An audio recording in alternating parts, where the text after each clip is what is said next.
Les juges du tribunal de Moulins ont suivi à une exception près les réquisitions de la procureure de la République. Ils ont condamné le propriétaire du fourgon à 4 ans de prison, assorti d'une interdiction définitive d'exercer une profession liée au transport de personnes et l'annulation de son permis de conduire durant 5 ans. Quant au conducteur du fourgon, il a été condamné, lui, à 3 ans de prison. Lui aussi ne pourra plus jamais exercer une profession liée au transport et lui aussi a vu son permis de conduire annulé durant 5 ans, des peines acceptées par les avocats des prévenus.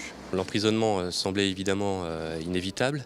Je pense que le tribunal a su faire la part des choses, prendre en compte les circonstances, la personnalité de ce jeune homme, et puis aussi, peut-être aussi opérer un certain partage de responsabilités entre les deux prévenus qui, à mon sens, s'imposait.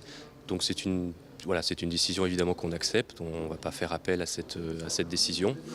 Et c'est plutôt une décision qui est pour nous satisfaisante, malgré évidemment la tragédie qu'a pu représenter cet accident. Déçu, je ne sais pas, on vient de prendre une peine, on nous annonce une peine. Elle ne me semble pas totalement disproportionnée. On n'a pas des clients qui ont été exclus non plus, il n'y a pas de mandat de dépôt.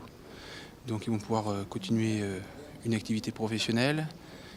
C'est un drame qui aura meurtri de nombreuses familles. Il faut accepter la sentence telle qu'elle a été prononcée. J'ai pas de commentaire particulier à faire. Ça aurait pu aussi être pire, j'en ai parfaitement conscience, mon client aussi. C'est comme ça, on va accepter la peine telle qu'elle a été prononcée.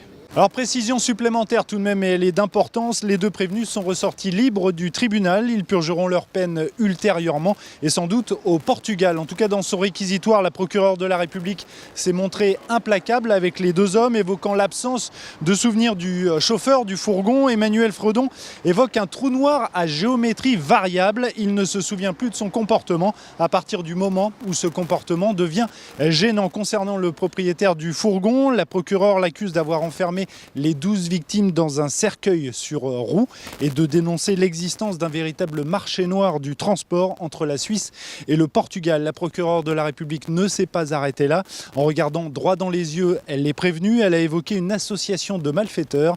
Un message reçu 5 sur 5 par les juges du tribunal de Moulins.